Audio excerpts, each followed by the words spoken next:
Janez Mison je bil snemalec in fotograf, ki se je udejstvoval na različnih področjih ustvarjanja podob. V 80-ih letih je zaključil poklicno šolo za fotografijo in potem kasneje še srednjo fotografsko šolo v Ljubljani.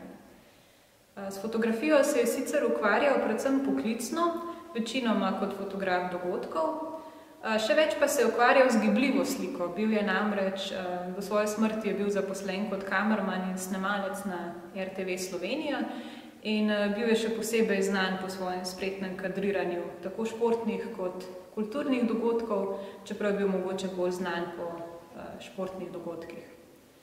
Še posebej je bil nagrajen za svoje delo na tako imenovani Kamera Roki s posebnim priznanjem, namreč leta 2018 je prejel priznanje RTV Slovenija.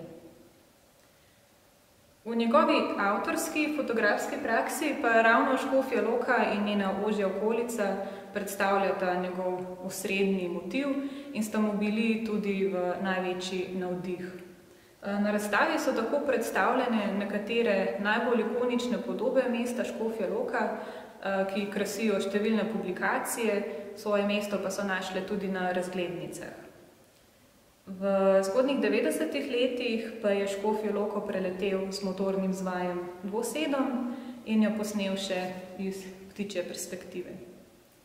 Ob neki priložnosti je to fotografijo pospremil s kratkim besedilom, skoraj pesniško je svoje občutja povzel takole. Ko jutranjo zoro prvi sončni žarki preženejo v zarjo, lahko opazujemo spekter čudovitih barv, ki ožarijo naše srednjeveško mestno jedro, dokler se dokončno ne dvigne v nov dan. Nekega jutra sva se tako z Janezom Prevodnikom, pilotom motornega zmaja, odpravila loviti čim lepši posnetek. V fotoaparatu je bil že pozabljen diafilm. Narava se ne naveliča obdarjati človeka iz dneva v dan z lepoto. Naj se nas dotakne.